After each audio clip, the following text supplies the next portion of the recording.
Sa ngalan ng Ama, ng Anak, at ng Espiritu Santo. Amen. Sumainyo ang Panginoon. At sumaiyo rin. Mga kapatid, tayo ay minsan pang lumalapit sa ating Panginoon na naniniwala tayo sa ating pakikisama sa Kanyang presensya. Tayo ay mapupuno ng Kanyang pagpapala at ibibigay niya ang lahat ng ating mga pangangailangan. Pinagdarasal natin, minsan pa ang ating mga kapatid na may sakit, ang mga nalulungkot, mga nalilito, mga naliligaw, ang mga nagwawala.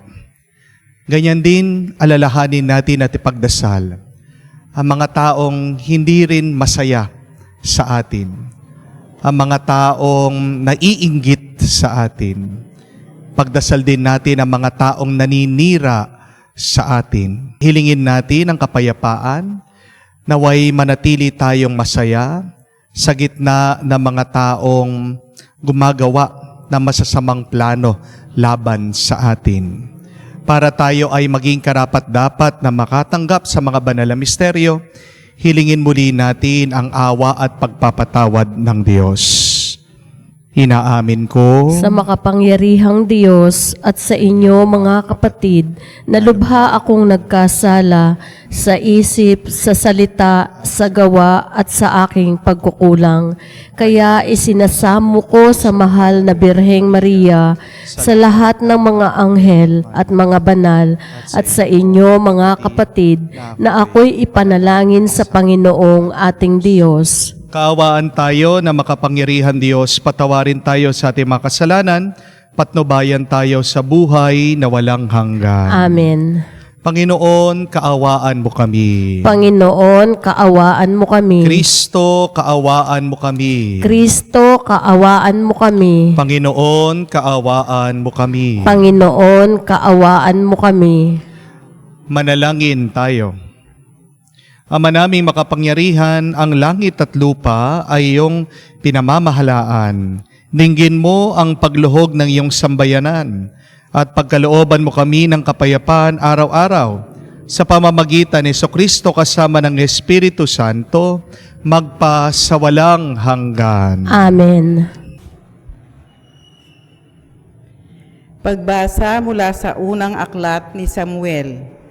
Noong mga araw na iyon, matapos mapatay ni David si Goliath, nagbalik si Haring Saul sa kanyang mga tauhan. Sa bawat bayang madaanan nila, sinalubong sila ng mga kababahihan na umaawit at sumasayaw sa saliw ng mga pandereta at alpa. Ganito ang kanilang awit: libo-libo ang pinatay ni Saul. Ang kay David naman ay 10,000. Nagalit si Saul at naisa loob niya kung sinasabi nilang 10,000 ang pinatay ni David at ako'y libo-libo lang. Kulang na lamang ang kilalanin nilang hari. At mula noon, naging mainit na ang mata niya kay David. Minsan nasabi ni Saul kay Jonathan at sa kanyang mga tauhan ang balak niyang pagpatay kay David. Mahal ni Jonathan si David, kaya sinasabi niya rito ang balak ng kanyang ama. Ang sabi niya, binabalak kang patayin ng aking ama. Bukas ng umaga, magtago ka sa isang lugar. Yayayain ko naman ang aking ama sa may pinagtataguan mo at kakausapin ko tungkol sa iyo. Pagkatapos naming mag-usap, sasabihin ko agad sa iyo ang anumang sasabihin niya. Kinausap nga ni Jonathan ang kanyang ama tungkol kay David. Ama, bakit ibig ninyong patayin si David, gayong wala namang ginagawang masama sa inyo? Hindi ba pinakikinabangan ninyo siyang mabuti? Ipinain niyang ang kanyang buhay nang harapin niya si Goliath at niloob naman ng Panginoon na magtagumpay siya para sa Israel. Alam ninyo ito at inyo pang ipinagdiwang. Bakit ninyo siya papatayin gayong wala siyang kasalanan? Dahil dito, nagbago ng isip si Saul. Sinabi niya, "Naririnig ng Panginoon, hindi ko siya papatayin." Ang sagot na ito ng hari ay sinabi naman ni Jonathan kay David. Isinama pa siya ni Jonathan sa hari at tulad ng dati, pinaglingkuran niya ito. Ang salita ng Diyos. Salamat sa Diyos. May tiwala ako sa Diyos, hindi ako matatakot. May tiwala ako sa Diyos, hindi ako matatakot. Maawa ka, Panginoon, ako iyong kahabagan. Lagi akong inuusig, nilulusob ng kaaway. Nilulusob nila ako, walang likat na maghapunan. Okay, rami nila, ngayong sa akin ay lumalaban. May tiwala ako sa Diyos, hindi ako matatakot. Ang taglay kong sulirani, nababatid mo ng lahat. Pati mang pagluha ko'y may talaan kang nang liingat. Kung sumapit ang sandaling ako sa iyo ay umibig, ang lahat ng kaaway ko, tiyak na malulupig. Pagkat aking nalalamang, Diyos ang nasa aking panig. May tiwala ako sa Diyos, hindi ako matatakot. May tiwala ako sa Diyos, pangako niya'y iingatan. Pupuriin ko ang poon sa pangakong binitawan. Lubos akong umaasat, may tiwala ako sa Diyos. Kung tao ring katulad ko, hindi ako matatakot. May tiwala ako sa Diyos, hindi ako matatakot. Ang anumang pangako ko'y dadalin ko sa iyo, O Diyos. Ang hain ng pasalamat ay sa iyo ihahandog. Pagkat ako ay iniligtas sa bingit ng kamatayan, iniligtas mo rin ako sa ganap na katalunan. Ako ngayon ay lalakad sa harapan mo, O Diyos.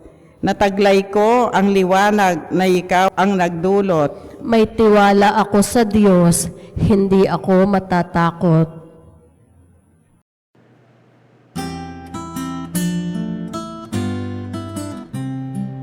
Alleluia, alleluia, alleluia, alleluia, alleluia, alleluia, alleluia, alleluia, alleluia, alleluia, alleluia, alleluia.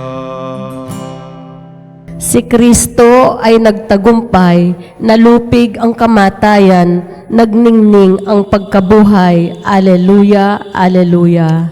Sumainyo ang Panginoon. At sumaiyo rin. Ang mabuting balita ng Panginoon ayon kay San Marcos. Papuri sa iyo, Panginoon.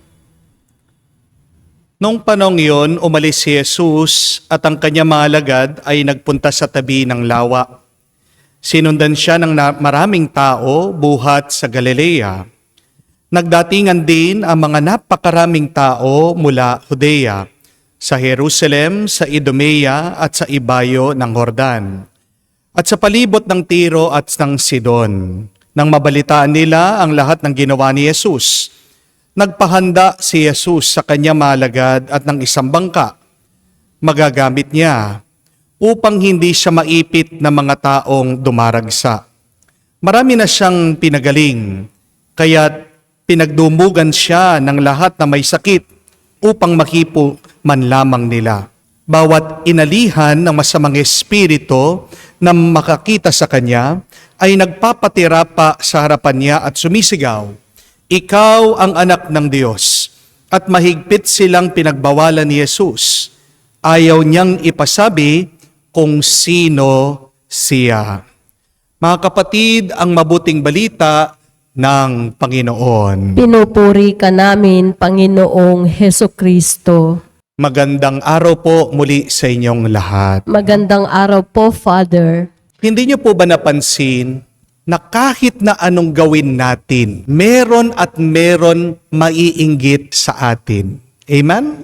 Maganda ka, may maiinggit sa'yo. Guwapo ka, may maiinggit sa iyo. Magandang trabaho mo, may maiinggit sa iyo. Masipag ka, may maiinggit sa iyo. Masarap kang kumain, may maiinggit sa iyo. Napatapos mo ang iyong mga anak, may maiinggit sa iyo. Magbakasyon ka lang, may maiinggit sa iyo. Nagsoserve ka sa simbahan, may maiinggit sa iyo. At minsan, nananahimik ka lang, meron pa maiinggit sa iyo. Normal po at parte ng ating buhay ang inggit. Isang kahinaan niya ng ating pagkatao. Merong taong naiinggit dahil nakakalimutan nilang tignan yung kanilang blessing at palagi silang nakatingin sa blessing ng iba. Yun nga yung nakakatawa eh. Yung nga yung nakakapagtaka, hindi niyo po ba napansin? May kanya-kanya na tayong blessing. Pero bakit hindi pa tayo makontento, hindi pa natin kayang maging masaya at magpasalamat sa blessing na tinatanggap natin? Kumisa nga ang malungkot na kwento, kung sino pa yung maraming blessing, sila pa yung inggitin. Hindi po ba? Kung sino yung hindi naman dapat na iinggit, sila pa yung mga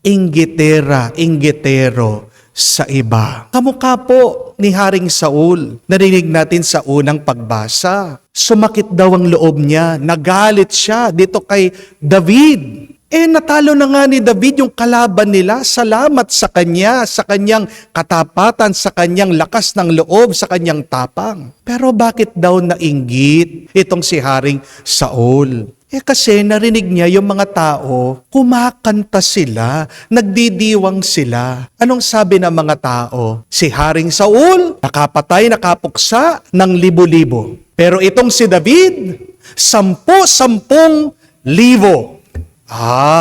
Biglang kinumpara nitong si Haring Saul ang sarili niya dito sa bata na si David. Tingnan niyo po yung epekto ng inggit. Noong pumasok ang galit at sakit ng loob kay Haring Saul, bigla-bigla nagplano siya. Paano kaya niya papatayin at aalisin itong si David? Mag-ingat po tayo mga kapatid, dahil pag pumasok ang inggit sa atin, makakapatay ka. At sa proseso, namamatay din ang ating kaluluwa. Mga kapatid, 3 paalaala lang po pag meron taong naiinggit sa atin. Una, mag-ingat tayo sa mga taong inggit. Be careful. Kung nararamdaman mo na, kung alam mo may naiinggit sa iyo, umiwas-iwas ka muna sa kanila. Mas maganda na yung nag-iingat kesa sa pabaya ka. At may katotohanan, maninira at maninira ang taong inggit.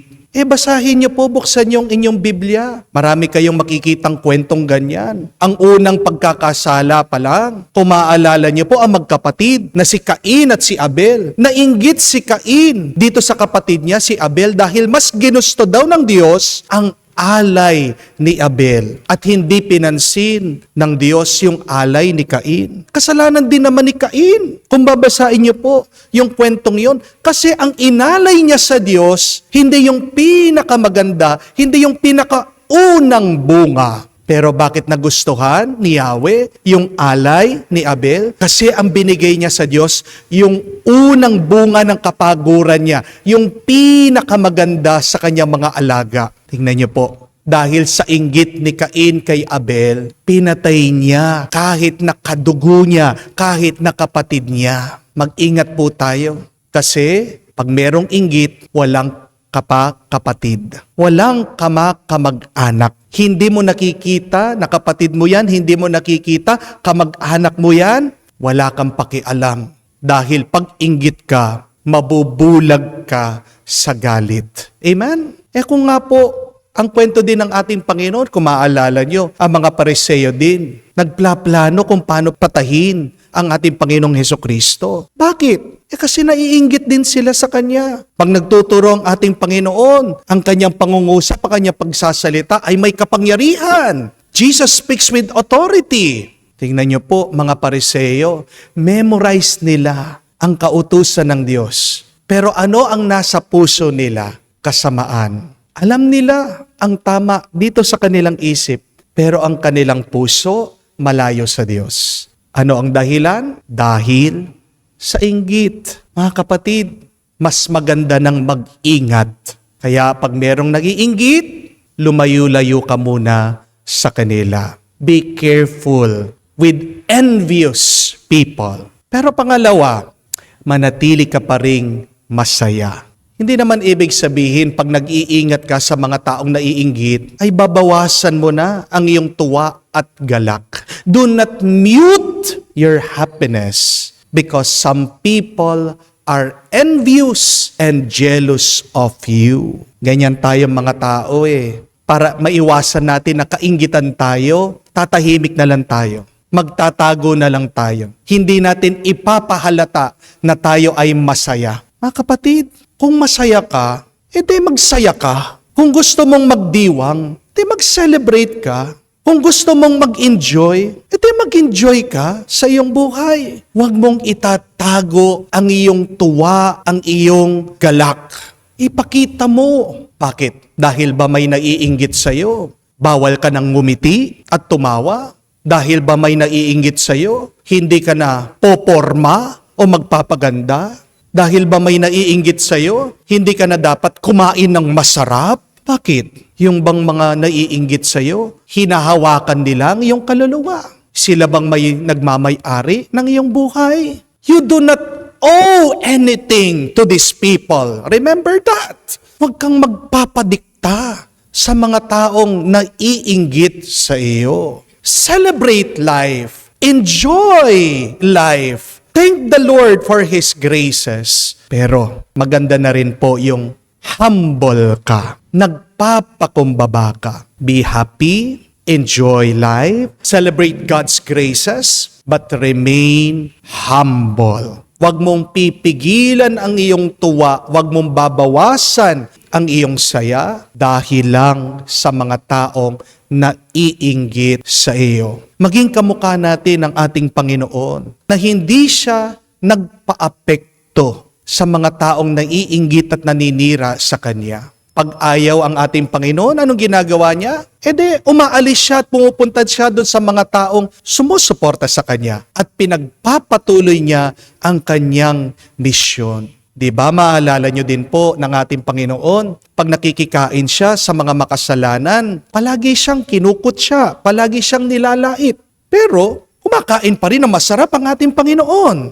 Magandang aral po yan. Huwag mong pipigilan ang iyong tuwa. Huwag mong sisirain ang iyong saya dahil lang sa mga inggitero at inggitera. Amen? Pangatlo at kahuli-hulihan, huwag ka ding mag-alala. Do not worry when people are envious of you. Dahil tandaan niyo po, kung meron mga taong ayaw sa iyo, meron pa rin mga taong gusto ka. If you have your bashers, you will also have your supporters. At tandaan niyo po ito, hindi naman tayo yung makakapagbago sa isip at puso ng mga inggitero at inggitera. Maniwala tayo na ang Diyos gumagawa ng paraan para gawing mas mabuti ang kanilang kaisipan at ng kalooban. Believe that God is doing something to transform and change these envious people. Kamukha po sa ating nabasa, ang anak ni Haring Saul mismo. Siya po ang gumawa ng paraan para makipagkasundo itong kanyang ama kay David. Ito pong si Jonathan, siyang nakiusap sa kanyang ama. Kinumbinsi siya. Sabi niya, Tay, huwag ka na magagalit. Alisin mo na ang iyong sama ng loob. Tandaan mo kung anong ginawa ni David para sa ating bayan. At dahil po dito, biglang nagbago ng isip itong si Haring Saul. Nawala ang kanyang inggit, bigla siyang bumait. Kaya nga po, do not lose hope for envious people. Still believe that someday they will change and believe that someday we will be friends. Huwag niyo naman pong agad huhusgahan at iko-condemn ang mga taong naiinggit.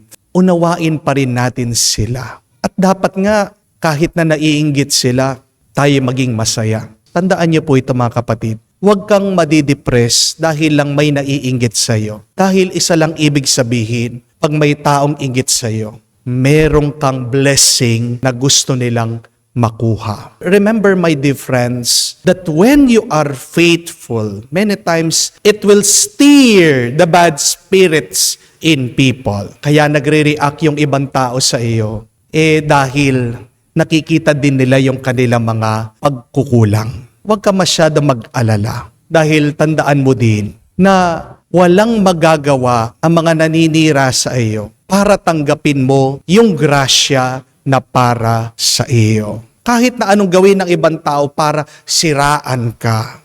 Kung tapat ka sa Diyos, kung wala kang inagarabyadong tao, kung wala kang sinasaktan na iba, kung alam mo naman malinis ang iyong konsensya, pagpatuloy mo lang. Dahil ang Diyos naman ang may hawak ng lahat. Nasa palad ng Diyos ang iyong pagpapala. Wala sa palad ng ibang tao. Mga kapatid, pagpatuloy po natin ang ating mabuting ginagawa. Hayaan mo lang yung mga taong naiinggit sa iyo. Pinakamagandang gawin ay ipagdasal natin sila. At kung man ikaw ay isa sa mga taong naiinggit, kapatid, hindi magandang karanasan at kalagayan yan. Dahil tandaan niyo po that envy is the worst sin. Pinakamasamang kasalanan ay ang inggit. Bakit?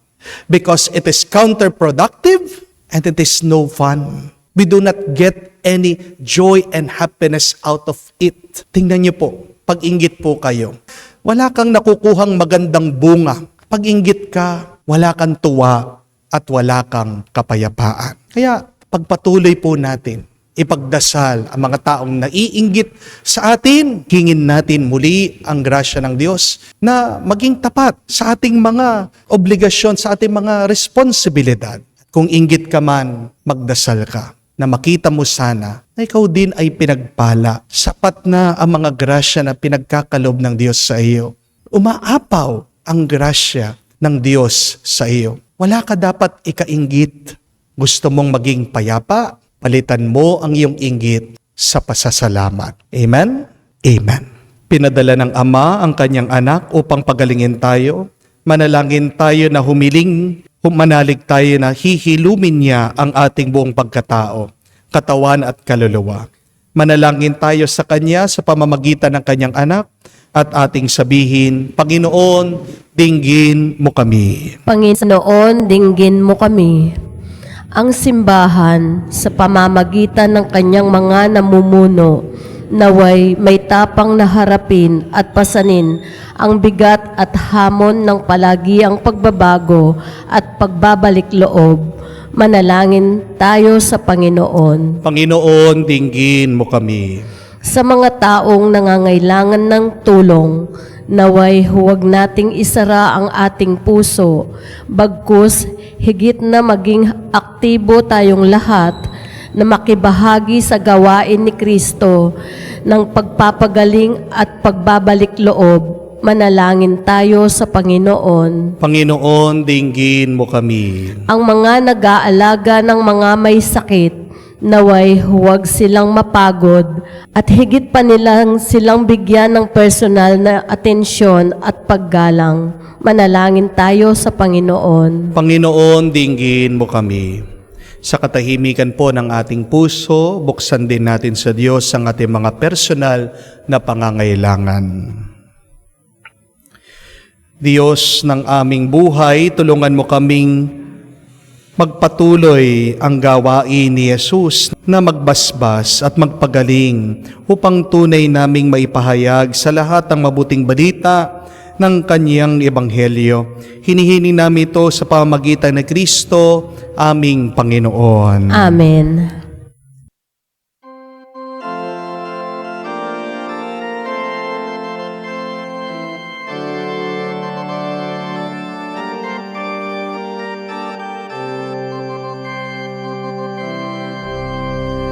Maging tinapay ng aming tuwa, maging alat ng aming saya, maging kanta ng aming galak, maging katawan mo kami, Jesus, maging tinapay ng aming tuwa, maging alak ng aming saya, maging kanta ng aming gala, maging katawan mo kami, Jesus.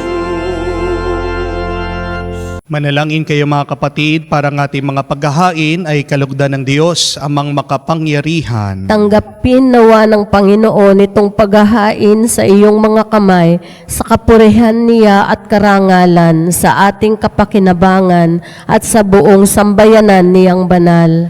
Ama naming lumikha, ipagkaloob mong marapat na ganapin ang banal na paghahain sapagkat tuwing pinagdiriwang ang alaala ng anak mong nag-alay, ang pagliligtas niya sa tanan ay nangyayari upang aming pakinabangan. Sa pamamagitan niya kasama ng Espiritu Santo, magpa sa walang hanggan. Amen. Sumainyo ang Panginoon. At sumaiyo rin. Itaas sa Diyos sa inyong mga puso at diwa. Itinaas na namin sa Panginoon. Pasalamatan natin ang Panginoong ating Diyos. Marapat na siya ay pasalamatan. Ama namin makapangyarihan, tunay nga marapat, ikaw ang aming pasalamatan sa pamamagitan ni Jesucristo ng aming Panginoon. Siya ang salitang katuwang mo at kapiling nung ang lahat ay umiral sa iyong likhain. Siya'y sinugo mo para kami sagipin at palayain. Kaya siya'y kinalinga na mahal na Birhen na naging kanyang inang totoo sa kapangyarihan ng Espiritu Santo.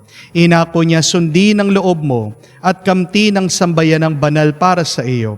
Pinagtiisan niyang iunat sa krus ang kanyang mga kamay upang magwakas ang kamatayan at mahayag ang pagkabuhay. Kaya kaisa na mga anghel na nagsisiawit ng papuri sa iyo, walang humpay sa kalangitan, kami nagbubunyi sa iyong kadakilaan.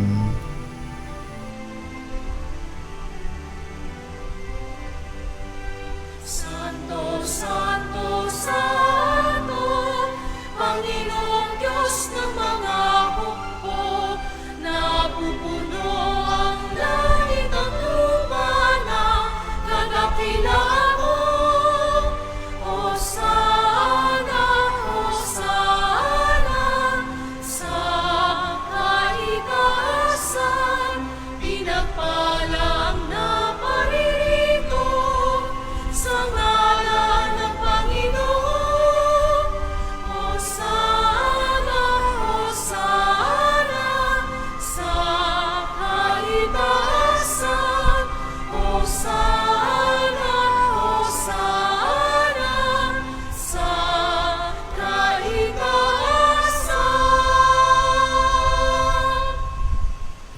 Ama naming banal, ikaw ang bukal ng tanang kabanalan. Kaya't sa pamagitan ng iyong Espiritu, gawin mong banal ang mga kaloob na ito upang para sa amin maging katawan at dugo ng aming Panginoong Hesukristo. Bago niya pinagtiis ang kusang loob na maging handog, hinawakan niyang tinapay, pinasalamatan kanya. Pinaghati-hati niya iyon, inabot sa kanya malagad at sinabi, tanggapin ninyong lahat ito at kanin. Itong aking katawan, ihahandog para sa inyo.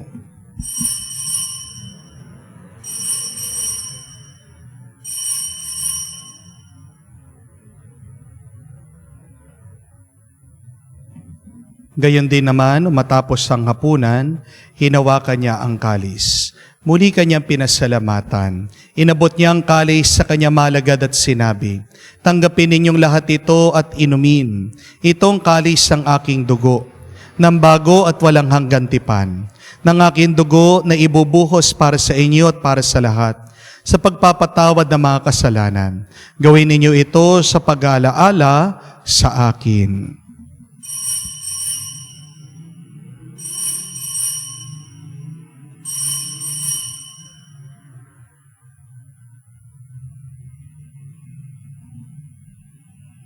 Ang misteryo ng pananampalataya. Aming ipinahayag, namatay ang iyong anak, nabuhay bilang Mesiyas, at pagbabalik sa wakas, anangahayag sa lahat. Ama, ginagawa namin ngayon ang pag-alaala sa pagkamatay at muling pagkabuhay ng iyong anak. Kaya tiniyalay namin sa iyo ang tinapay nagbibigay buhay at ang kalis na nagkakaloob ng kaligtasan. Kami nagpapasalamat dahil kami yung minarapat na tumayo sa harap mo para maglingkod sa iyo. Sinasamo namin kami magsalo-salo sa katawan at dugo ni Kristo ay mabuklod sa pagkakaisa sa pamamagitan ng Espiritu Santo. Amalingapin mong iyong simbahan, laganap sa buong daigdig. Puspusin mo kami sa pag-ibig. Kaysa ni Francesco, ang aming Papa, Florentino, aming Arsobispo, at ng Tanang Kaparian. Alalahanin mo rin ang aming mga kapatid na nahihimlay may pag-asang muling mabubuhay. Gayon din lahat ng mga pumanaw, kawan mo't sila't patuloyin sa iyong kaliwanagan. Kawan mo't pagindapatin kaming lahat, makasalo sa iyong buhay na walang wakas. Kaisa ng mahal na Birhen Maria, Ina ng Diyos, kaisa ng mga apostol, lahat ng mga banal, na namumuhay dito sa daigdig na kalugod-lugod sa iyo, may pagdiwang nawa namin ang pagpupuri sa kararangal mo, sa pamamagitan ng iyong anak aming Panginoong Heso Kristo. Sa pamamagitan ni Kristo, kasama niya at sa Kaniya, ang lahat ng parangal at papuri ay sa iyo, Diyos Ama, makapangyarihan, kasama ng Espiritu Santo, magpasawalang hanggan. Amen, amen, amen. Sa nakakagaling na utos sa turo ni Jesus, magkaisa tayo ngayon manalangin at ipahayag ng lakas loob.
Hinihiling namin kami adya sa lahat na masama, pagkalooban ng kapayapaan araw-araw, iligtas sa kasalanan, ilayo sa lahat ng kapamakan, samantalang aming pinanabikan ang dakilang araw ng pagpapahayag ng tagapagligtas naming si Heso Kristo. Sapagkat iyo ang kaharian, ang kapangyarihan, at ang kapurihan, magpakailanman. Amen. Panginoong Heso Kristo, sinabi mo sa iyong mga apostol, kapayapaan ang iniiwan ko sa inyo, ang aking kapayapaan binibigay ko sa inyo. Tunghayan mo ang aming pananampalataya. Huwag ang aming pagkakasala. Pagkalooban mo kami ng kapayapaan at pagkakaisa ayon sa iyong kalooban. Kasama ng Espiritu Santo, magpa sa walang hanggan. Amen. Kapayapaan ng Panginoon ay laging sumainyo. At sumaiyo rin. Magbigayan po tayo ng kapayapaan sa bawat isa. Peace be with you po. Kapayapaan po sa inyong lahat.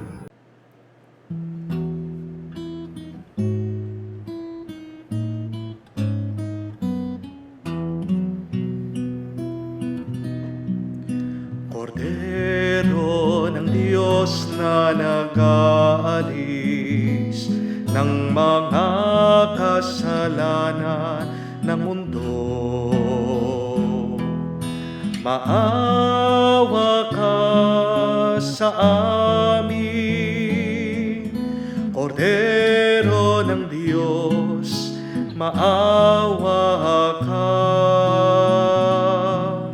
Kordero ng Diyos na nag-aalis ng mga kasalanan ng mundo. Maawa ka sa amin, Kordero ng Diyos, maawa ka. Kordero ng Diyos na nag-aalis ng mga kasalanan ng mundo. Ipagkaloob mo sa amin ang kapayapaan. Mga kapatid, naririto ang ating Panginoong Yesukristo, ang Kordero ng Diyos. Nag-aalis sa mga kasalanan ng sanlibutan. Mapalad tayong lumalapit sa piging ng Kordero. Panginoon, hindi ako karapat-dapat na magpatuloy sa iyo, ngunit sa isang salita mo lamang ay gagaling na ako.